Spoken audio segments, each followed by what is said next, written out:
Welcome all to the Saints and Savages podcast, our first ever podcast episode. I'm here. My name is Mike, and I'm joined by my co-hosts Brian and Kyle. You guys want to introduce yourselves? Yeah, sure. Hey, everybody. My name is Brian. Originally from California, unfortunately, and I've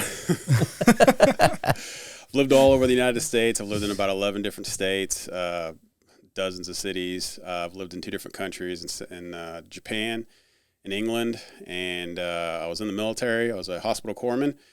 So I was in the Navy, but I served with the Marines, so wore their uniform, did all the stuff that they did. Stationed out in Okinawa, had a lot of fun with those guys.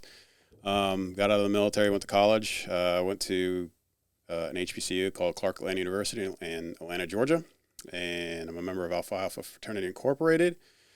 I'm an amateur photographer. I guess everybody's an amateur photographer nowadays because of Instagram and all this stuff. So I'm an author, wrote 2 books. The best known one is The Man Law Bible, which you can find on Amazon. Please support me. And I am an aspiring leather crafter. So awesome. I'm Kyle. Do not have nearly as long as the resume that Brian does. I've only lived in the U.S. I've been to Mexico once on a cruise. And that's about what consists of my foreign travel. I am the sole token ginger of this podcast, and contrary to popular belief, I do have a soul. I'm pleased to report that. But yeah, all joking aside, that was really loud. I'm looking forward to. Glad we were finally able to get this thing going, and looking forward to the conversations we'll be having, and hope everyone enjoys it. Welcome. Awesome. Thanks. Well, my name is Mike. I'm also one of the co-hosts here. I'm also the guy pushing all the buttons, doing all the sounds, so please bear with us if you might hear some loud banging. But I'm also from California. Originally from Mexico, so I'm an immigrant to the U.S., but I think that gives me the token immigrant. The token immigrant, so, I can play my race card whenever I want to. But I think it gives me a fresh perspective, and I think nowadays that's what's really important for podcasts. Having different ideas coming from all over the world and joining together in a common cause. And I'm glad we're starting this. And with that said, I mean, this podcast it's all about fresh ideas that aren't censored, and we can openly discuss all topics, good or bad, and tough and not so tough, I guess. Especially nowadays, I think a lot of people softball a lot of topics, and a lot of podcasts. And if we get canceled, so be it. But we will find a way to get the message out there and our ideas. And again, these are our ideas and our opinions. So take them with a grain of salt and however you want. But I think that's really what this podcast is about. Just a couple guys chilling, talking, and busting each other's balls about stuff. Yeah.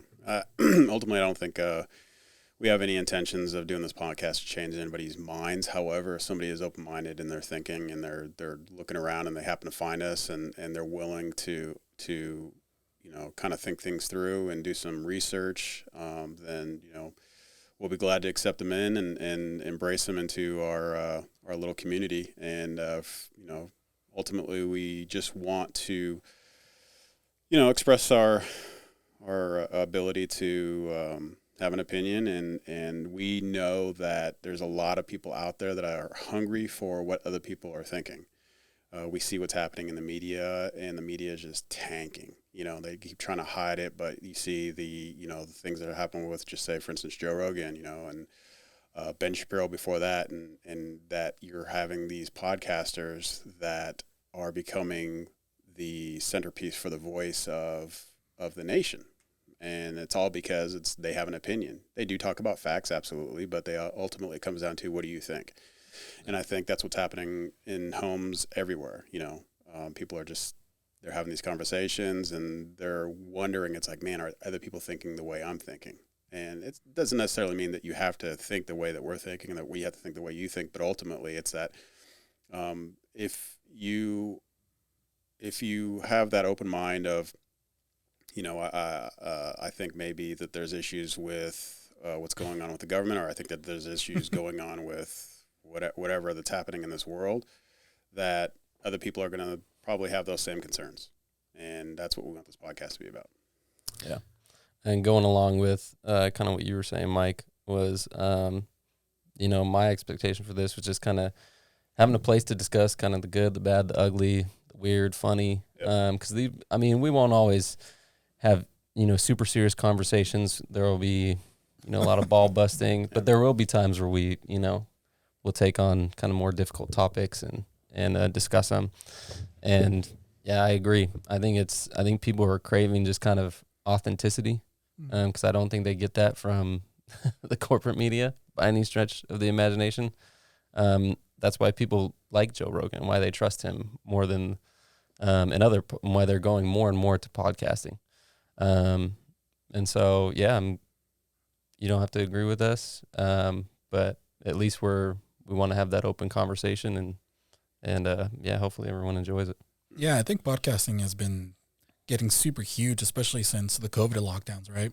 Yeah. I think everybody's been just craving for human interaction, whether it be virtual or in person. And, I think that brings us into a good segue into our first story ever, which is that the new COVID restrictions are going to be taken down. Hey. Woo! So this is from CNN.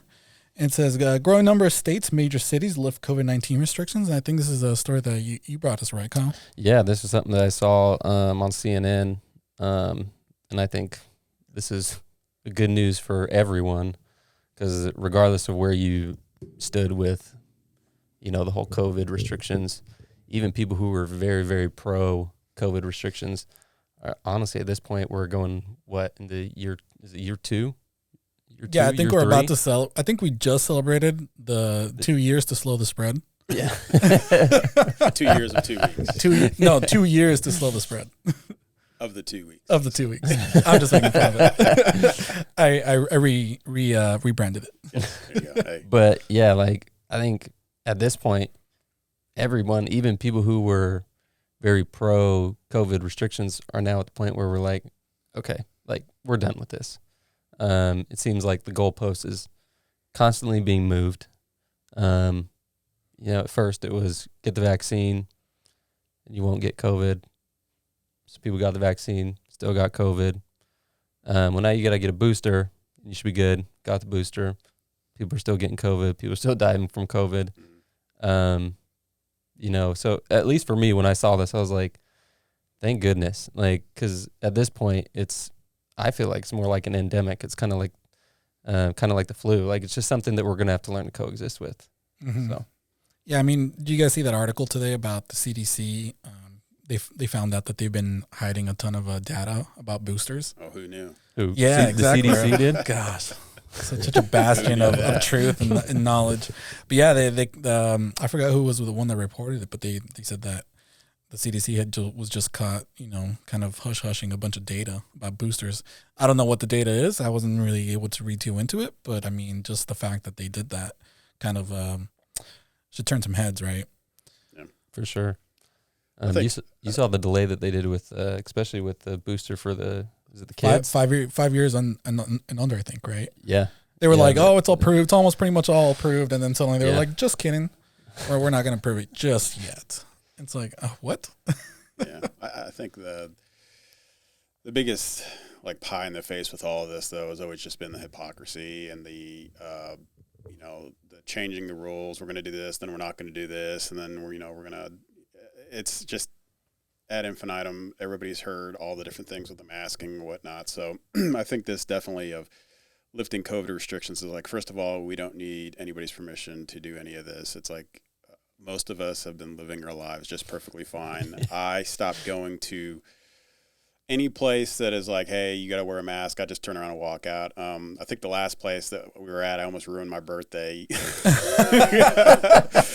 we were in a restaurant, which I won't name, in DC, and I almost walked out because literally walked in and nobody's wearing a mask, sitting down. Everybody has seen this stuff before, and then they're just you got to wear a mask. And I'm looking around, nobody is wearing a mask here, not a single person. And I'm well, we're going to go sit outside. And they're we got to put on a mask to go outside. I'm you got to be kidding me. This is just idiotic beyond anything. Yeah. It's I was in the medical field.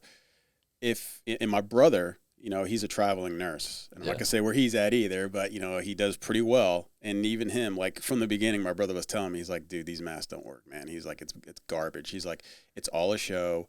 We do it in the hospitals because it's a show. He's all like, I don't care what they're telling you. He's all like, if they really wanted you to be protected against this stuff, they'd have you wearing, it would be mandatory. One, that guys like us with beards, you would have to shave your beard, right? Because in the military, if you wear a gas mask, a beard does not help you, right? Mm-hmm. Well, it's the same thing with these masks. A beard is not going to protect, is not going to help you when you're wearing the stupid mask, okay? So then you would have to have a specific mask. It would have to be named like the N95 or whatever, or even higher, P100, or the respirators that you do when you're actually working, sanding or something like that. But the face covering, that's the one thing that just irritated me all the time. You have to have a face covering on. I'm like, why can't I just put my hand over my mouth? It's the same exact thing. I mean, I thought one of the funniest things was, it was like, a week ago or 2 weeks ago, the guy got kicked off the plane because he had his wife's panties over his face or something. I was like, dude, classic. Or also like all those stories of women, they're like at a supermarket, they're like, hey ma'am, you have to wear a mask, and they just literally take off their panties they're wearing and put them all over their face. What about, just like, oh, okay. Or the guy that was in like Canada, and he was like trying to smell a candle, and they're like, they have the video. It's like, he's like, I'm literally just trying to smell the candle, and he's like, I pulled down my mask, and you just hear this guy in the background, put your mask on, and he's like, how do I smell the candle with a face mask on? He's like, it's 2 seconds, But yeah, it's overtime. It should have been done a long time ago. And if this was really a thing that they were concerned about, they should have done. Hey, everybody locked down 2 weeks, no work, right? Yeah. Because I was one of those idiots out there having to work while everybody else was sitting at home enjoying their time off, The COVID vacay. Yeah, I'm working, and it's like, even when we had people who we worked with got COVID, and they're like, nope, you got to keep working. And I'm like, this isn't serious. Yeah. Yeah, I mean, well, it's not serious. Like the Super Bowl, right? They had a strict mask mandate, and of course it's California. So, it's still mask and mandates and everything. Except for every single celebrity that was there. I don't think I saw a single celebrity that had any mask on. They're all like hanging out, freaking breathing on each other, spitting on each other, whatever it is, but no masks. And then, when people call them out, they're like, oh, well, they were just having fun. They're like, what was it? The mayor of Chicago, she was like, oh, I was just feeling the spirit when she was caught maskless too at a game. No, she was at a jazz. She was at a concert with Tony. And don't get me wrong, I love Tony. But it's like, don't give me your hypocrisy crap. Everybody has to wear a mask but me. Rules for thee, not for me. Same thing with our Lord and Savior Nancy Pelosi, right? Oh yeah. Blow me, get her your hair done. But it's okay out there for her to go get her hair done while everybody's locked up. And I think it was the same thing with what's her face in Chicago. The mayor of Chicago, Lori Lightfoot. Lori Same thing. Lori Uglyfoot, whatever. I have to get my hair done because I'm on TV, and it's like, it was insane, But of course we know that, right? That COVID has priorities, right? Mm-hmm. So, right. As long as you're staying home and as long as you're sitting down at a certain level, you can be at certain places. Or if you're burning down cities and shooting people, you're okay with that too. So. Oh, but schools. COVID permeates it no matter what if you're sitting down. Yeah. I mean, you saw Stacey Abrams with a bunch of masked kids, but no, she's in the middle of every single of these kids. Oh yeah, and she's masked. She took the picture down like ASAP. Her career was already torpedoed as it was. She still hasn't conceded her governorship yet. But really, yeah, she's so it's like her whole career has been torpedoed, but that just she set it on fire, on that one. It was like she had to go in and apologize for it, and it's just like, you got these little kids out there. It's just like people aren't dumb, like, and I've like, people are gonna see this and they're gonna see it for what it is, and so I just think it's kind of funny that you're seeing more and more of these like stories and pictures come out, and it's all like, people see the hypocrisy, and people as a rule don't like it. So they're going to push back against it. There's certain workplaces where it's like, you have to wear a mask in the workplace still, right? And I'm just like, do you not understand that these people walk out of the building, they go have lunch together, they sit in the same car, they don't wear a mask, and then they come back to work, and then they go to their office space, and then they sit in their office space, and they don't wear a mask, but you're making them wear a mask anytime they get up and walk around the rest of the building. It's like, this is stupid, guys. It's like, stop it. Yeah, I always thought it was hilarious. Yeah, going to the restaurants and being like, you got to wear a mask, but once you get to the table and sit down, COVID can't touch you now. It's all like, I mean, this is what's gonna happen. I mean, go woke, go broke. All these places that are just keep pushing and instituting these things, they're just gonna go out of business, man. Because the regular normal people are gonna be like, what do you mean I have to wear a mask to walk 3 feet to sit down? I think Tim Pool from the Timcast IRL show, he was talking about a story when he went to I think a sushi restaurant in Fredericks. Was it Fredericks or? Is that My Way in Harper's Ferry? Yeah, it's over in Harper's Ferry, and he walked in. They're like, "Oh, you got to put your mask on." He's like, "But we just want to sit right there." And they're like, "Yeah, but you have to wear your mask." He's like, "To walk and sit just to take my mask off." He's like, "Nobody here is wearing a mask," and they kept pushing it. So he's like, "You know what? I'm out of here." He drove 5 minutes to a different sushi place that didn't require it. So guess what? They got their business. I think it was in Maryland, of all places. Yeah, yeah. I was like, screw that, man. But it's right on the border, so like that whole Maryland area, that's all. It's basically West Virginia. Yeah. It's on this side of the Potomac. It's on the fringe. It's West Virginia. All of those Marylanders just look over the state line. They're like, yeah. Well, I mean, yeah. Like when this whole thing was in full, blow, everybody's wearing masks, and it's like I would go home and I'd cross the border into, Freedomistan out there in West Virginia land, and it was great. You go walking into Walmart, and I get to be around my Walmart people. Nobody's wearing a mask. Everybody that has a beard and like a hat just looks at you, and you get the nod. You just nod. Yeah. Yep. All right, what do we got next? Yeah, well, I mean, let's take a look. I think something really important was these social media companies, man, and the hypocrisy that's just permeating all of them, right? I mean, the worst of the people for some reason always end up at these big companies. And I mean, that nothing exemplifies that more than like this story that we're going to bring up next. Facebook executive fired after allegedly caught in child sexting. Who was the one that brought this story? Mine. I think this was Ryan, right? Yeah, it was Ryan's. So, of course, if you've been paying attention to anything lately, however, for those who haven't been paying attention and this is your first time coming across this, I'm going to enlighten you on some things. So there's been so far 2 pretty high-level people at CNN who are fired, not running CNN, but they're producers, right, for predominant shows over there, who were fired, caught sex trafficking children, right? One of them was actually working with one of the mothers of the kids, which was just insane. Oh, yeah. And like she got him on recording, right? Saying like how he wants to. He was into certain things like having to subservient girls. I'm sure I'm butchering that word, but, and training a girl to be subservient to a man or something like that, right? But she's like 10, right? Let's just say, because I'm probably not 100% certain on this, she's under 15. Right. Yeah, she was. She's a minor. She was really young. Yeah, exactly. And the fact that the mom was in on it was. It was disgusting. Yeah, and we're gonna get to the story in just a second too, but there's an entire group out there called Operation Underground Railroad. Oh yeah. Which I will tout them every single day. They don't have to pay me a dime to advertise them on our show at any point in time. I will speak about them all the time. So Operation Underground Railroad, they work with Glenn Beck and his company out there in Texas, and they go around the country, and the world, going after sex traffickers. Right. I mean, the worst of the worst people on earth. And I know, Kyle, you know the guy that runs it, right? Yeah, so I've met Tim Ballard, and yeah, some of the stories he had that he was able to share with us. We got to have lunch with him one time, and can you give us a little background on Tim? So Tim Ballard, I believe he started out at CIA. I think he was there for a while, and then he transitioned over to, I believe, DHS.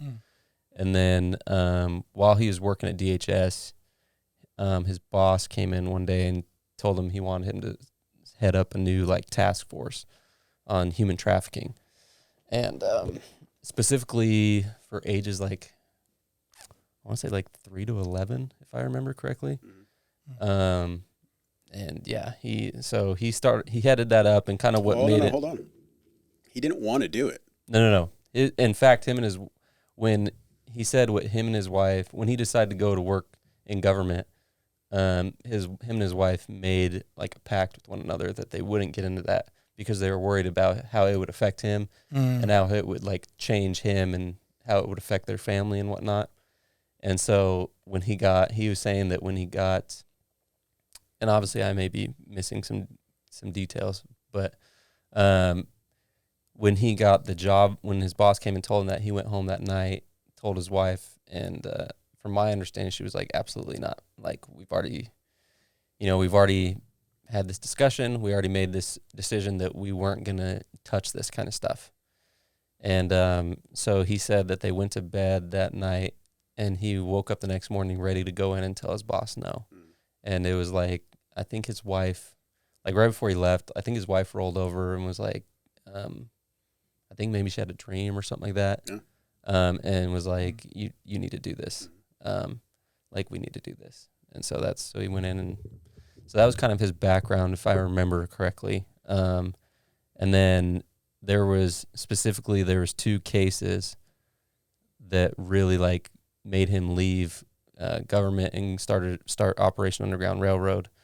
One was in a case in Haiti, and then there was another one, I believe, in Colombia. And he had promised. It was like there was a son.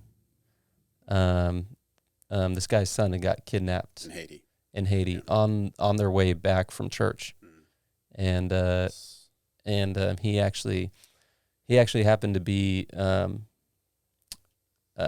LDS, and he was the local bishop of the ward, and it was his son that got kidnapped. I think he was walking home from church, and he said he met this guy, and he was like, the case really hit close to home for me, and I promised this guy that I would find his son, and then he went back, I think back to DC, and he told his boss like, hey, I need to go back, and he was like, no, and he's like, we're not going to send you back there, and so it was like that, and like another case that happened, I believe it was in Colombia, that really pushed him to be like, okay, if I want to be able to help as much as I can, like, I'm going to have to start my own thing. Right. So, yeah, all the red tape, right? Always gets in the way. Yep. Well, we bring that up and, kind of go down that rabbit hole on that, but it's important. And we do that to set up the story. So a corporate director, and this is coming from Just the News, a corporate director at Facebook,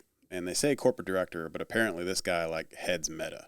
Like, he's like one of the global top dogs of this whole new Meta thing. But a corporate director at Facebook is out of the company after the release of what appeared to be a footage of him being caught in an underage sexting operation. Should we say his name? I'll just leave it out. Okay. You can look it up. But this monster of a human being, formerly a manager of global community development at Facebook, parent company, and if you go to his Facebook page, it's gone. His Twitter is gone. Oh, yeah. Everything's completely wiped, and I'm sure that's probably his lawyers are doing this. Right. You gotta take this stuff down, and Facebook's probably trying to distance themselves, as they should. This gentleman, he departed. Not a gentleman.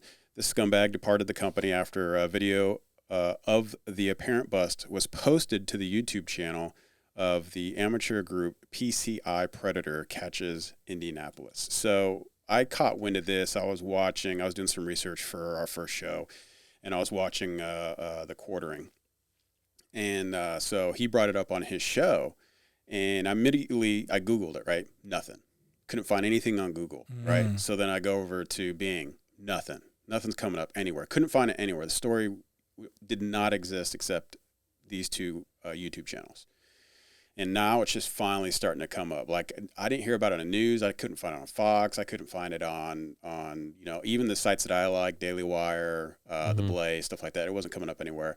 Now, to a lot of these people's credit, they're probably also trying to do their research to figure out, is this something that really happened, right? Because we've probably all seen those shows, To Catch a Predator and stuff like that. It's like, awesome ways to catch these dirtbags in action, and that's pretty much what they did on this thing. And they have him on video admitting to what he was doing, and so good luck to him. But I'm sure there's a special place in hell for this guy. So yeah, I mean, I can't believe that people like this are working in places like Facebook, man.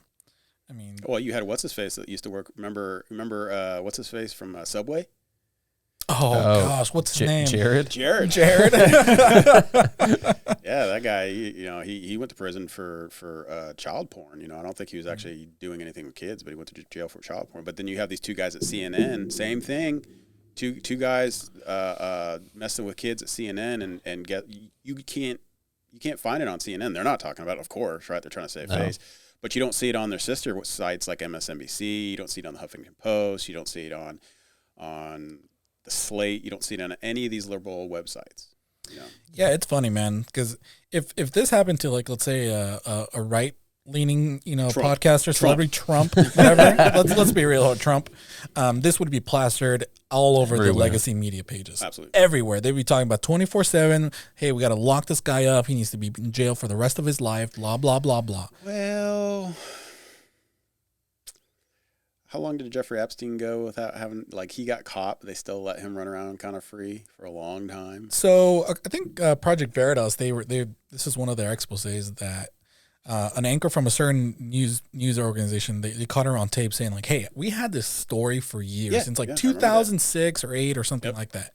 We had excerpts, we had testimonies, we had video or a bunch of all that stuff. Fact check me on that stuff, but they said that she was caught on tape saying that they had all that, but the network squashed it. Yeah, they did not want to post anything because of let's be real here. Whoever Epstein's clients were, right? They were like high echelon people. They're probably owners of the media company themselves, right? Well, I was going to say the thing that I want to know, like especially with the whole Ghislaine Maxwell. Mm-hmm. It was like she was convicted, but then everything else was like sealed. It was it's a good thing we caught her, right? It's like, so we caught her, but we don't want to go after her. Yeah, I think we had this discussion before.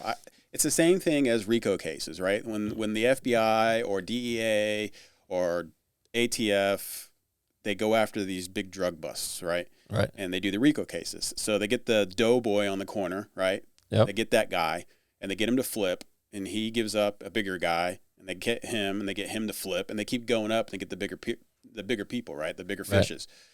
So Ghislaine Maxwell is providing a service to somebody out there in the world, but we're not going to talk about who that service was provided for. Like these kids, she wasn't sex trafficking, she wasn't like providing them for sex and not offering the sex to anybody. Somebody was buying it. Somebody was buying these kids. Somebody was trafficking these kids, right? Ghislaine Maxwell was just a setup person. She was the doughboy in the corner, okay? Granted, she's an evil human being, but she was the doughboy in the corner. Who are these people that were buying this? And again, I don't care political affiliation. I don't care if these people are members of any church. I don't care any of these things, man, woman, whatever. Find out who they are, send them in a deep dark hole somewhere, and disappear them. Yeah, I mean, get them out of society. Everybody knew this, and like there was a bit of traction when she was first arrested, and charges were being brought. But then, like, the story about, like, who the prosecutor was like Comey's daughter. And then the judge who was presiding over the case, she had some conflict of interest as well. But she had been promoted. She was promoted the day before the trial. Like, her I don't know what kind of promotion a judge gets, but she was promoted the day before the trial. And then they find her guilty, obviously. Because the FBI apparently, when they raided, Epstein's condo in New York or something, they found like hundreds of hours of video, which they mysteriously lost. Freaking FBI's like a sieve, man. Everything just disappears there. And then as soon as she's found guilty, they seal the records. Like, why would you seal the records? Yeah. Why? There is absolutely, even if it was for like national security, like every single name on that thing was sealed because of national security. I don't think so, man. Yeah. This just stinks to high heaven, and nobody ever, and the story has just disappeared. But then just, what is it, yesterday or the day before, we had another one of Epstein's compatriots, let's call him. I think it was his pimp, right? He was like a model agency director or something like that. He was the one that supplied most of the girls to Epstein and Ghislaine, whatever her name is. And he was just found dead in his cell from a parent's suicide. From a parent's suicide, and of course the cameras went down again, right? And the guards fall asleep. Yeah, and the guard's probably gonna get a nice new cushy job or house in wherever this guy was imprisoned. But it just stinks to high heaven, man, and nobody wants to report on this. Well, to me, and granted, it wasn't necessarily to this level, but it was bad. Well, like we saw the stuff in Loudoun County, right? That guy that he flipped out. We didn't know why. He got arrested. With he the was school board? He flipped that one. Okay, he flipped out. They got arrested. They made fun of him because his pants were down and all this stuff. And here's this right-wing nut job, blah, blah, blah. Come to find out, the reason why he did that, right, and this was like almost a year later or something like that, Daily Wire actually went and investigated it and found out why. His daughter was molested, right? She was molested by a boy at the school, right? A self-declared trans boy or woman who, because of the laws and that were passed, was able to use the girl's bathroom and molest her. Right. But she wasn't the only one. There was 2 girls. He was already had already been arrested and charged with I don't remember what the charge was. You guys have to fact check me on that. But he was already charged with doing the same thing to another girl and at a different school or school district, doing the exact same thing, and nothing happened to this kid. But I think and that's all a travesty, but I think the biggest travesty was the school board trying to silence this guy, right? Oh, absolutely. Like, this isn't happening in our schools. But then you had these other parents coming up saying, yes, it happened. And even the police confirmed that there was an ongoing investigation. Yeah, yeah. When the police was like, no, it definitely happened. We're actually investigating, trying to bring charges. Yeah, but there, from somebody that I talked to, and again, this is just me talking to somebody else. This isn't something you're going to necessarily find in the media. You probably can. There's probably actually hard numbers out there, but you have, from what I heard, the United States is actually the largest sex trafficking country in the world. Really? And the reason why you get so much pushback from those more often on the right to stop illegal immigration is because of this. Because a lot of these kids that are coming across the border are being sex trafficked. And so... And it happened more under Obama than it ever happened under Trump or anything, but it doesn't matter. They separate kids from families, and then you get all these people that get upset about it. Well, why do they separate the kids from the adults? Because they're trying to find out who these people are. Mm-hmm. Are these your parents? Yeah. They start going down the rabbit hole. Okay, answer this question, answer this question, answer this question. It's the same thing. When I was an EMT, I used to work with police officers. If we had a domestic dispute, the police officer would ask, and there'd be a couple of them, would ask the husband one question or several questions, and then they'd go ask the wife several questions, and they'd try to see if those questions match up, right? Mm-hmm. And that's how you could sit there and you could figure this stuff out if you're doing good policing, right? Well, the same thing on the border, if you're doing good, immigration, if you're trying to actually enforce the stuff correctly, you separate these kids because guess what? These kids are innocents, right? These kids are being brought here because they didn't make a choice for the most part to come over here, to travel thousands of miles to come over here to the United States. They don't know any better for the most part. Yeah. So you got to separate them because, what we're finding out now, the information that's coming out, these kids are being sex trafficked, brought here in the United States. And then what are we seeing now? They're getting put on our airplanes, flown into cities in the middle of the night, dumped off, and then we never see them again, Yeah, I mean, if you guys really want to delve deep into this, I mean, I really recommend you guys watch, any interview by Ed Calderon, right? He's a former Mexican. What's his name? Ed Calderon. Okay. He's a former Mexican. I kind of want to say almost like special forces, kind of like their federale that he went after in his tenure against the cartels, right? And obviously he did everything from money laundering with them to sex trafficking and trying to break up their circles and things. Yeah, and he's been on like Sean Ryan's show. Yep. Oh, the Sean Ryan show. Yeah, he even came on Tim Pool's show as well. Yeah, and he's on Joe Rogan's show too. Yep. And he talks a lot about this and about these convoys that are coming from South America up to the U.S., right? And he's saying that some of these parents, like, they're getting charged like $5,000 per head to send somebody with a coyote over here to the U.S., right? A lot of these families, like, that's all they're going to be able to save up their entire life, right? Mm-hmm. So they save it up for their kid, for them to have a better life, and then send them up here, right? But then again, you send them up here by themselves. Kids 5 years old, 10 years old by themselves, like traveling with this huge caravan of people. And the cartels are embedded into this, right? Because they're the ones that really organize it sometimes and carry them out all the way. Mm-hmm. And he says that they're just looking, right. If you see a pretty girl or kids, that they're immediately tagged with a different bracelet, right?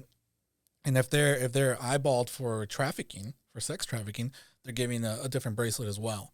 And so these, I mean, it's just a sad truth that a lot of these kids and women and, you know, even some of the men, you know, they're in for a rough life once they get to the U.S., you know, and it's better to stop them from coming in and getting trafficked and, you know, who knows, going who knows where, who knows what, than, you know, than to make it to the U.S., man. But, yeah, and I think, like, when you see that separating kids from their parents, I think there's, and I get it, like I get the emotional reaction to it. It's more of an optics thing for them. They're trying to jump on. Oh, for sure. But I can understand logically how somebody could see that and be all like, whoa, what are you doing? Yeah. But it's like a knee-jerk reaction. Because then when if you give it time, then it comes out, it's like, well, we were actually worried that these kids are being trafficked. Mm-hmm. Oh, okay. Yeah, that makes more sense. What's hilarious is that this was also a policy under the Obama administration, right? Like, they also separated kids. They also did the same exact thing under them.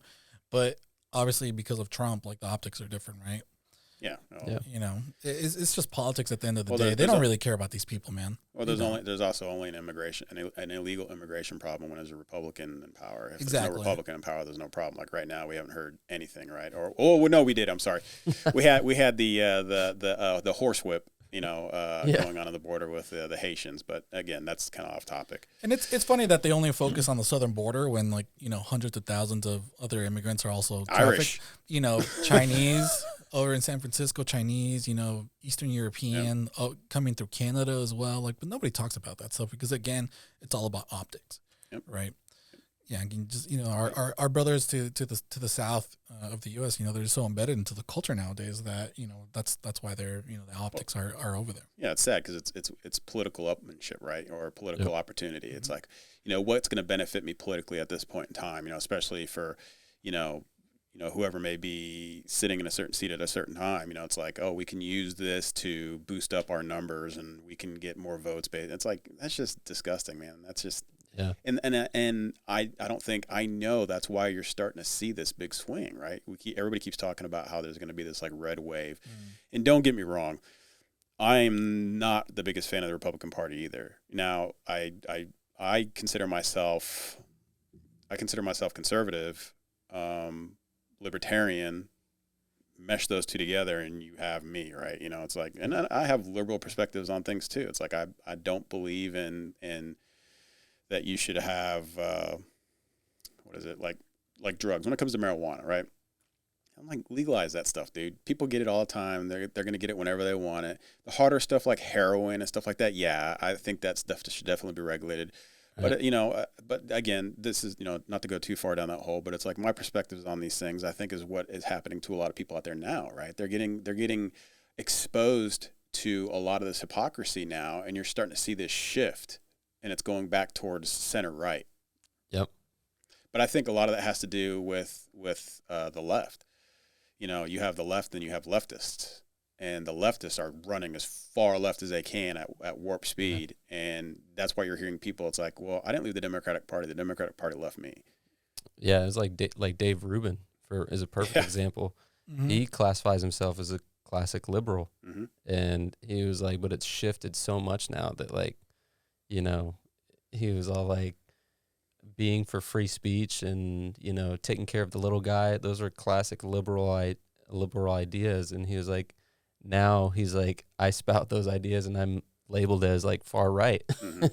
He was like, so it's crazy how everything's just shifted so far. But it's polarization. Yeah.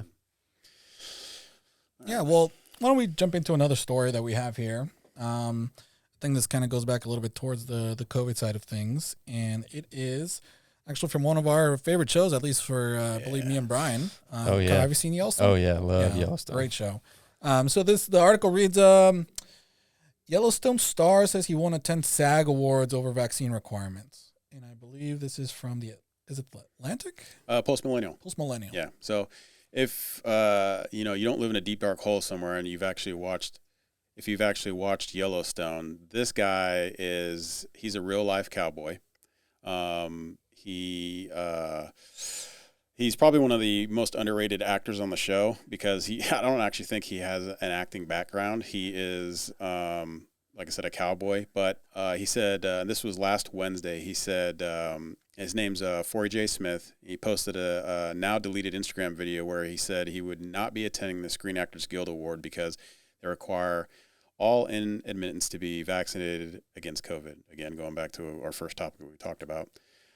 Despite receiving industry accolades for his performance as Lloyd Pierce, entering a nomination for Outstanding Performance by an Ensemble in a Drama Series, Smith explained the situation to the supporters. I mean, no offense to anyone, I'm not vaccinated, and it's a requirement to be vaccinated to be at the Screen Actors Guild Award. Smith said before railing on the lengthy requirements for boosters and masks and the official demand. But basically, like a lot of other people, he decided that I'm not going to get the shot. I'm not going to get the Fauci-ouchie. I'm not, even though he's an older guy, he's like, I don't feel that this is something for me, regardless of his beliefs. But now he's not going to go attend the Screen Actors Guild Award, which to me is fine, because all these awards it's like we're just giving awards to ourselves and we're self-flagellating. It's like, I don't care who it's you like Little League awards, man. Like, who gives a crap? I was going to say, does cares, anybody man. even watch the SAG Awards? No, not really. I don't think so. Yeah. I mean, I don't remember the last time I think- saw an Oscars or a SAG or any. I don't think I've ever seen The SAG is basically. I don't think I've it's ever basically seen a like SAG anybody Awards. who's an actual actor, right? You have to pay a due, and then you get your Screen Actors Guild card or something like that, and then again, it's like, well, we're going to give ourselves an award at the SAG, and then we're going to go to the Oscars and give ourselves another award because we're so awesome. And it's like, yeah, I don't know, man. It's. I mean, I think the narrative's shifting with this kind of crap, man. I mean, you see all these countries in Europe and all over the world that are like, canceling their vaccine mandates and requirements and mask mandates. Like, I think the UK I think they're officially completely open now. Yeah, I think Boris Johnson just announced, was it today? I think it was today or maybe yesterday. yesterday. The final requirements of everything is being shut down. But I mean, I think here in the States too. I think honestly, it's because of the midterms that the narrative is shifting. Right, the people. All these Democrats are going to be able to say, like, hey, look at me. Like, I was the one that took these requirements away. Like, you guys should support me for this kind of stuff. But little do people. well, you know what they're going to do, right? They're gonna Lloyd's going to end up going to the train station. Yep. Unfortunately. Folks, sorry about that. And a little technical difficulties with one of our cameras. So yeah, Brian, you want to jump into our next story really quick? Yeah, sure. So unfortunately, you're not going to see my beautiful face on here. My beard broke the camera. Yeah, so this is from the Tatum Report. If you guys don't know, Brandon Tatum, he has a website called the Tatum Report, and he has an article on here that says, Black conservative Republicans on the rise, and liberal Democrats hate it. Of course they do. Of course they do. I'm not even going to get into this article because we already know what it is. But it's not just black conservatives. You have Latino conservatives. You have Asian conservatives. I think it was less than a month ago, I just saw they took a poll, and it was a leftist poll site. It's not even one of the conservatives. It was a leftist poll site where they polled Latino women and men, and over 50% of them said that they were going to vote Republican, right? More so men than women, but over 50%. This is not going the way that the left thinks it's going to go. When you sit there and you tell somebody that because of the color of your skin, you can't do certain things, you're not going to be able to do certain things without big daddy government helping you out. Well, we saw how well that did for the Native Americans. It didn't work out too well. It never works out too well. And anybody telling you that you can't do something because of the color of your skin is racist, right? Yeah. Any skin color for that matter, right? Yeah. I mean, the fact that we're still even having these types of conversation in this day and age, man, is ridiculous, and it just goes to show you the polarization and just the politics that go into everything. Well, yeah, and then you have to. I firmly believe, and people can get mad at me and whatnot, but I believe the Democratic Party would be in more shambles than it is right now if they didn't have the race hucksters out there pushing this racism stuff that they do all the time. But one of the things you see too is that you have these people who come out as conservative. Predominantly, the big ones we always see, like Candace Owens, Brandon Tatum, Larry Elder, who's been a conservative for a long time. They never talk about Thomas Sowell. God forbid ever talk about that guy. He's like a pillar of. I mean, there's There are scant few people on this earth that I would ever geek out about if I met in person. I've met many celebrities when I lived out in Arizona. I mean, out in Atlanta, right? I met Tyler Perry. I met Janet Jackson. I was in a movie with Janet Jackson. You're not going to see me because I was an extra. I'm like the Brad Pitt of extras. I've been in like three Tyler Perry movies. I'm not joking. But anyway, you're starting to see a lot of these people that are coming out when they find out that these people are conservative, and they're sitting there saying, it's like, well, we're going to deperson them. What does it say? You're not kinfolk, you're skinfolk, or whatever it may be. It's like, that's the dumbest thing ever. Because you know what? Yeah. If you're white, I am white, and whatever that means, because God forbid, you lump everybody into one big pile and slap a label on them, and that actually means something. But me being white and somebody that I know is white and they're liberal and I'm a Republican, that doesn't mean that you're not whatever race that you are, that we are. We don't share that same race. That's idiotic. Well, as our resident ethnic minority here, I can just tell you that everything that they're telling you about this is complete BS. Well, please enlighten us on this, because you have a good perspective on this. Well, minority face. No, pull your card out. Hold on. My wallet's not here. Okay, crap. But no, yeah, I mean, it's just the one line that I always listen to, and I'm just like, how do people listen to this and not just believe that it's just complete garbage what they're telling you? Is the fact that it's the line, I forgot who said it, but they're like only white people can be racist. That's unless you're Candace Owens. Right, or black people can't be racist except Candace Owens, or except Officer Tatum, or except Thomas Sowell, right? And then you're just like thinking about it, but you just said if you're black you can't be racist. They're like, no, they're the face of white black supremacy or something. Like it doesn't, you can't even flow with they're it. skin folk, they're not kinfolk. Exactly. I'm like, the ironic thing is it gets so far away from like what Dr. Martin Luther King said. It's like, you judge them on the content of their character and not by the color of their skin. Oh, they hate when you speak Martin Luther King to them, man. They're just like, oh, you can't quote him to us. Yeah. It's like, what? I mean, that's an anathema to everything that he was teaching. Yeah. Yeah. Well, you see politically right now, one of the dumbest things that I've ever heard anybody ever say, and it's a stretch, but it's there. Our president talking about that he's going to elect the smartest, most talented black woman, not the most talented, person. Period. Yep. Just a black woman. Yep. But this guy, right? This president was one of the main ones that was going after Clarence Thomas, attacking him for his nomination for his seat in the Supreme Court. Yep. And then another one was, I think under the Bush administration, he tried to nominate a black woman to the Supreme Court, and Biden was one of the ones going after her and knocking her down as well. I mean, it goes back and forth. I mean, the Republicans also do it back to the Democrats. Yeah. I mean, but not on a racial. Not on a racial basis. Yeah. I mean, everybody's like, oh, the Republicans are the party of racists. I'm like, show me proof, man. Give me data. They're all just like, oh, well, they always go back to like, oh, the Democrats switch, the big party switch and all that. Lie. It's a big lie, man.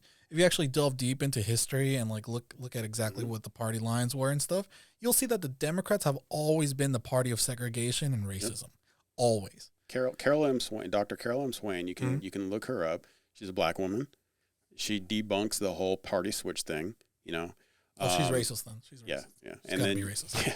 She was a single mother, raising a couple daughters, I think, putting herself through school, getting her PhD, all the way up from her bachelor's degree to her PhD, right? Single black woman.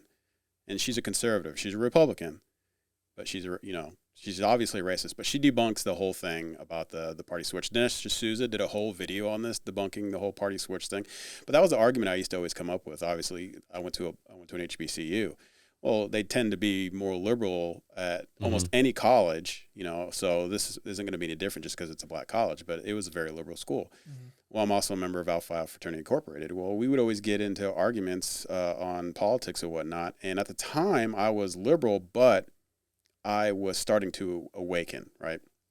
Certain things that I read, certain things that I was seeing, I was just like, oh, this doesn't seem right. It's weird, yeah. Yeah, but we'd get into these arguments about stuff. One of them was like the voter ID thing. It's like, oh, the voter ID is racist. And I was like, but you need an ID to go drive a car. You need an ID to go buy alcohol. You need an ID to get on an airplane. You need an ID to go to rent an movie. apartment. Like, yeah. To rent a car. So, like, so what Yeah. you're saying is, this is not me saying this. This is them saying this. You're saying is that black people are too stupid to go out and get an ID, a photo ID, to be able to do the most basic things of life, right?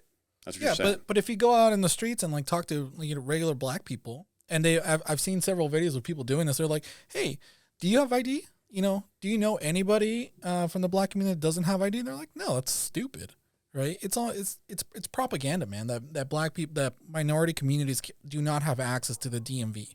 Well, why do you think, Everybody has access to that piece of crap? well, why do you guys think that there's starting to be this swing towards the right now when it comes to minorities?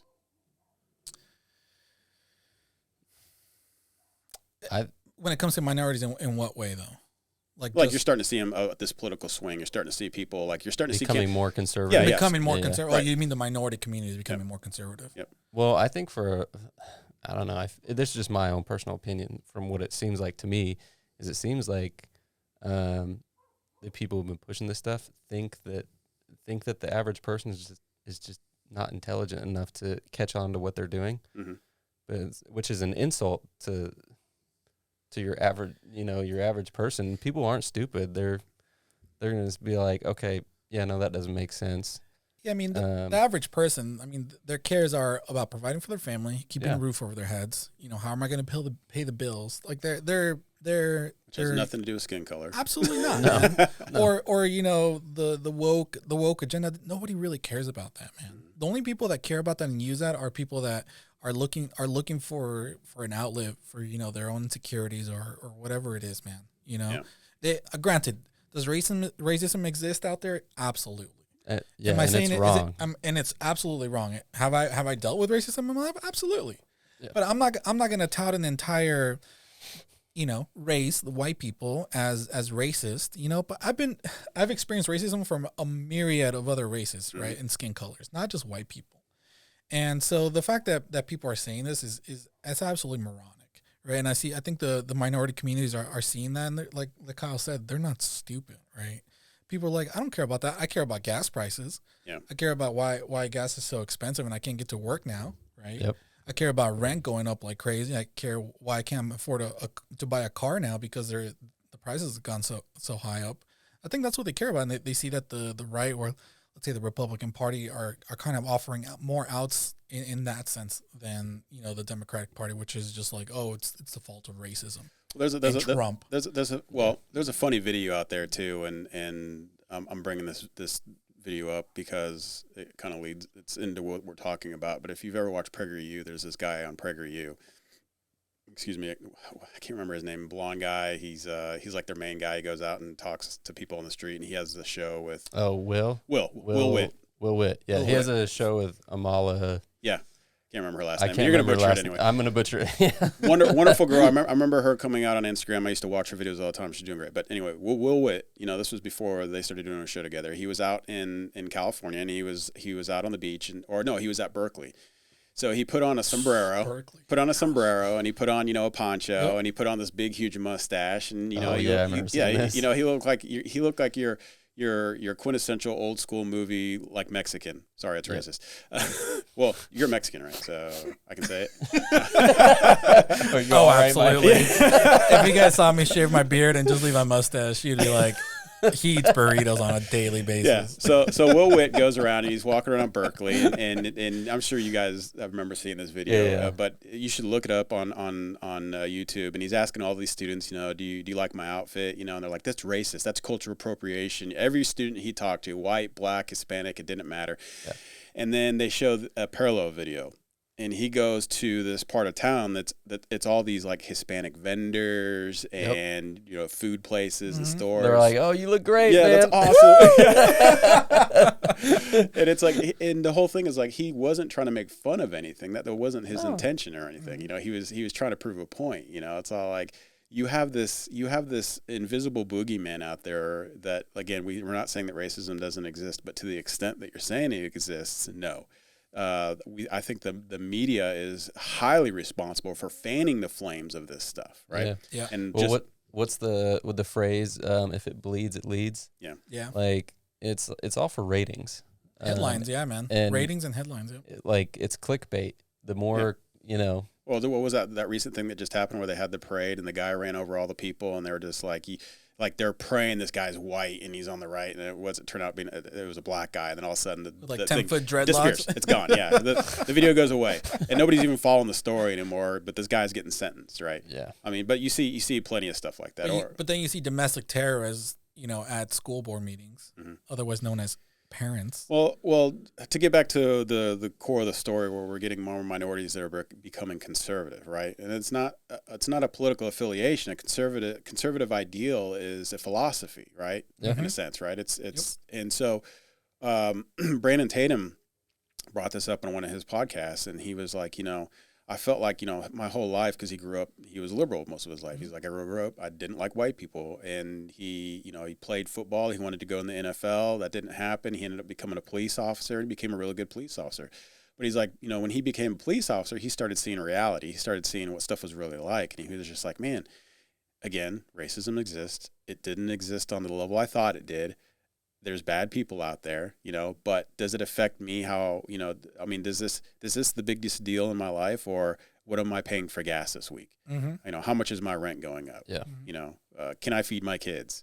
Yeah. These are the biggest concerns in life, and he talks about that. But then when he also realizes is when he found out about Thomas Sowell, or he found out about Larry Elder, it was like, he's like, I found out this whole side of my family that I didn't even know existed. That my family tried to hide them from me, right? It's like, oh, these are your weird cousins. Don't talk to them. Yeah. But then you come to find out, it's like, no, my family was the weird one. My cousins were the ones that were sane. That's crazy, man. Yeah, for those of you who aren't listening, if you haven't read or seen any videos of Thomas Sowell, you need to look It's him captivating, up. man. Yeah. Absolutely captivating. Watch every video he has on YouTube. Everyone, the man he's in his 90s. I think he just turned 90. Again, he is the one person on this earth I would geek out over if I met him in real life. Oh yeah. But Thomas Sowell, if you're watching, we'd love to have you on the podcast. Anytime, anywhere. Apparently, he's a photographer, so that's like his big thing now. He retired from politics. He retired from he wasn't a politician, but he retired from. Wasn't he an academic? Yeah, he was in academia. Economics was his big thing. So, and the funny thing is when he went to college, he talks about this. He was a Marxist, right? And Milton Friedman was his professor when he was at, I think it was one of the schools in Chicago. And he's like, I was under Milton Friedman. I was a Marxist. And everybody's like, how are you a Marxist under Milton Friedman? He's like, well, I was.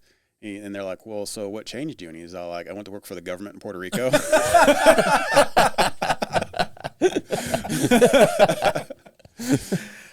Nothing will open your eyes more than bureaucracy will. Yeah. But that, I think, is getting back to the main point of that government media is fanning these flames, but these minorities are seeing this and they're just like, yeah, I'm not falling for this, man. Yeah. And like I said, like the Hispanic community, what I think you're starting to see leftists, not liberals, leftists, starting to dump the black community, right? Because the black community, it's not working out for them. Well, they make up 13% generously of the population, right? Where the Hispanics are starting to make up a majority of the population. Yep. Okay, well, we got to go after that. Yep. And so what are we going to do? We're gonna allow our border to be porous, because we have predominantly most of the immigrants, that are coming across the southern border. Not all of them are Hispanic. Cranking up that census, man. Yeah, and then we're going to take them and we're just going to bury them in these cities, Oddly enough, man. We're gonna hold on. We're gonna allow you to vote without an ID. Yep. Because that's racist. Yep. Unless you're Cuban. Oddly enough, all these immigrants, where they're dropping them off is conservative cities and states. Yeah. Well, they're trying to bump up. They're trying to bump up the census in those places, and obviously change the demographic, and the thinking to win back, power when it's time. Well, I just thought it was funny. It was like the idea was like kind of open borders, and then but like most Cubans are conservative. Oh, they're hugely conservative. Yeah, absolutely. And so it was like, well, that's why they're not considered Hispanic anymore by the left. They consider them white. Same with Venezuelans. Yep. Venezuelans are, and now also Chileans and Peruvians, because I think it's either the president of Peru or Chile, the new one, is a complete total communist. and he just took power, and everybody's like, "Holy crap, dude!" Bad stuff is about to happen to South America again. Well, I think it's hilarious though too. Is that you see from time to time when he's actually in the White House in the Oval Office behind President Biden, you'll actually see a bust of Cesar Chavez, right? And if anybody actually, you do your homework and you actually know who Cesar Chavez is, it's pretty funny because, as much as Biden touts, we need to have more efficient immigration, which I agree with 100%. Yep. No conservative is going to argue with you on that, Yep. but getting back to the point of Cesar Chavez used to be down, he'd go down to the border and he was a big union guy. Well, he would go to the border with a lot of these enforcers, predominantly Hispanic, from Mexico. They go down there and they called it the wet line. They'd go down there and they'd literally beat back the Mexicans and the Hondurans and the Guatemalans and beat them back across the border. Why? Because when they came across the border to work, they brought down the wages because they would work for a whole lot less money because to them, that's still a lot of money. And Cesar Chavez with the unions, well, they didn't want that to happen. You can't bring the dollar down when it comes to the unions, And so it's like, well, you have this dichotomy now, right? It's like, oh, we want to support the unions, we want to support immigration, but you're really not. You're supporting illegal immigration, and so here's this bust of Cesar Chavez. It's like clearly didn't do your homework on this guy because he would have disagreed with you on that. It all comes down to money, man, and then again optics, right? I mean, you see all these college kids nowadays, like just spouting and wearing that Chavez shirt, and you go up to me like, you know who that is? They're like, oh yeah, it's Chavez. He's like, you know what he did? He was a great guy. He was a revolutionary. I was like, you're a complete total Che Guevara. Sorry, yeah. Come on, Chavez. dude. Come on. My bad. Che Guevara. and they're like, oh yeah, he was a great guy. He's like, you know what he did, right? And they're like, yeah, he's a revolutionary. He's a great guy. Murderer. It was like he completed genocide. Yeah. And they're like, what? Yeah. Oh, but he was a doctor, which they actually can't find any records on him being an actual doctor. But the guy, he murderer. Yeah, he was. Yeah. We love these revolutionaries. It's like you always seem to love the revolutionaries that are mass murderers. Like when they asked Elizabeth Warren, I believe it was Elizabeth Warren. They were like, who's somebody that you look up to as a great world leader or whatever, and she was like Mao, and it's like Mao. What the? Yeah, people were shocked. He murdered more people than almost anybody. Close to. Well, I mean, they can't really find records on it, but I think it's like 90 million people they've murdered.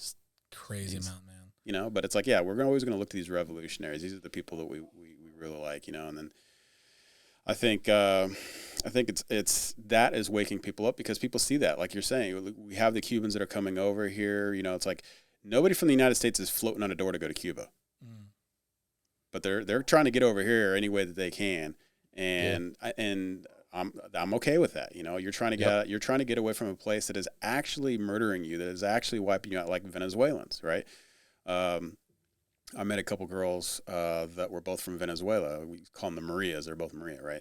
And so I asked them, I was like, okay, I keep hearing all this stuff about Venezuela, socialist country, we see this stuff on TV, and it's like, and I don't agree with socialism whatsoever, and I tend to believe the stuff that I'm seeing. Tim Pool was there. He actually had to run out of there because they were trying to kill him. Yeah. And so I'm like, what is your perspective? Is this really going on? And they like looked at me like I was retarded, and they're like, yes, absolutely. They're like, and the sad part is we can't go back.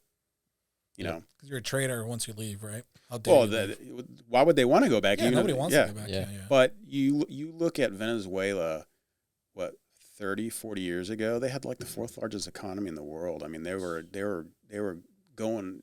They have the most oil reserves of any country in the world. I mean, they're just sitting on this wealth. Mm-hmm. Yeah. But much like when socialism takes over, a country like that. Or when a government gets corrupt like that, you see that like ours, right? It's kind of a weird segue, but the reason why I bring this up is because you had the Bunny Ranch it was like a prostitution ranch out in like Nevada, right? It's still there, man.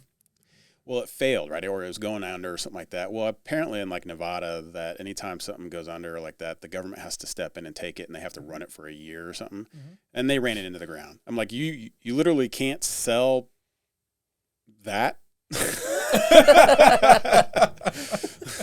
you could get almost anybody off the street and they can sell that and do fairly well.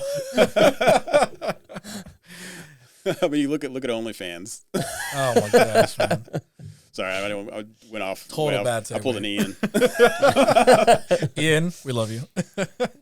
But why do you guys think that academia has been just so far radically left? Like, and it has always been that way. Well, before we even get into that, you went to college, Mike, Kyle. Yep. And I went to college, so we all have a pretty good perspective of what college is like. Kyle. I mean, what's the cause of it? Like, why? Yeah, why has it always been so far left leaning? You know, and progressively getting worse to the point where like now, like they have like curriculum for communism and Marxism. As far as why, I mean, I don't know. I guess you can give theories as to why, because that was. Now, granted, I didn't have a ton of professors that were very far-leaning, but I did have my fair share of them, and like that was the thing for me personally. It's like I didn't have necessarily a problem with your views, but I did have an issue with, like when that replaced the curriculum. It's like stick to the curriculum, like. I'm not coming here. I'm not paying you to indoctrinate me. Yeah. Or if they try to shut you down when you try to push back. Yeah. It's like that. Yeah, exactly. I couldn't stand that. Because there would be times where I'd be in one of my courses, and there's one way. I think there's one way to approach it, being like, hey, here's what the facts are. Here's my kind of thoughts on it. And I don't think there's anything wrong with that. In fact, I think there's value in taking in all different perspectives. But it was the problem that I had is when they portrayed it as like, this is the way and the only way. Like I remember I had a professor that was more left leaning, and like we happened to be on the subject of like terrorism. And he was all like, well, the way to solve terrorism is just give them jobs. And like that was it. And I was all like, I kind of hard disagree. Yeah, I like kind of raised my hand and I was like, I mean that may take care of maybe some of the foot soldiers maybe, but I mean if you look at like diehard fundamentalists. Yeah, if you look at like Bin Laden and Zawahiri and these guys are not college educated. They were college educated. Yeah, they were very wealthy. They're like educated in like Oxford and stuff, right? Like no, here Harvard. in the U.S. Yeah, Harvard. Yeah. And it's all like, so for them, it wasn't a lack of opportunity or lack of wealth. It was an ideology. Mm-hmm. Like, so giving them a job, I would argue, would not stop them from doing what they were doing. And so I'm all like, so it was like instances like that. And I remember the professor he just kind of gave me the stink eye. Of course. And I was all like, look, I'm not trying to be controversial or anything. But you're wrong. But like, let's think about this critically. Like, so that was all, I don't know why. Maybe it's the whole ego thing. Like no one wants to be wrong. Everyone thinks that their way is the way. I mean, I think, yeah, I don't know. I think popularly like now what people believe that it's either because the culture has shifted and people are kind of leaning more left, that they're kind of like, they look towards the left-leaning figures in history and they're like, oh, they didn't succeed because of certain obstacles in their way, right? If they actually did it the right way, like how people are saying like, oh, that communist country or person, they failed because they weren't doing it the right way, but we can do it the right way. So they try to do that. Or then there's also the, more conspiracy-leaning thing. It's like outside influence from other countries, right? And, enemies of the United States kind of influencing and moving, shifting the culture over many decades towards kind of a degradation of the society so that the country can kind of implode on itself. Yeah. Well, I had a lot of interesting experiences in college, and I do remember, like, one of the things that really, again, it was one of those pivotal moments, which led to the direction I am now. But I had this professor, black professor, just happened to be black, and it was a writing course. And I remember we were going through this course on writing, and he was like, look, this is an objective part of it. So when you write this paper, you have to write it objectively, okay? You cannot put your bias into this. and he walks you through how to write this paper. Like half the class failed it because they couldn't write it objectively. They kept putting their own bias into this, and it's like, he's like this isn't hard. Is this on a curve? But because of that, and he brought up this lecture. He goes, look, he goes, when you write stuff, he's like, especially if you're going to get into journalism, the things that you write can really dictate the way someone's going to think, and you can lead them down this path. And he's all like, and that's not your job. Your job is to, as a journalist, and again, this wasn't a journalist course. He was just speaking about journalism in general. He's like, your job is to present the facts and allow the people to make the decisions, present it all. And then you can even put in there, hey, my personal opinion at the end, I think this, Yeah. But you have to specifically say that, I remember one time in college, I had this class, this was at Clark, and this professor, she was funny, she was she was a retiree, and she was just doing this for fun kind of thing, and so anyway, this was like towards the end of the class, and it was like the last couple days, and she's like, I want to show you guys something. This is a big lecture hall. It's like 100 people in the class. And so she puts up this thing on Margaret Sanger, right? And I'm like, so I'm just sitting there, and of course I'm like, it's Clark. I'm one of the only, like, there was two white guys there, right? And one of them was the kicker. I'm not kidding.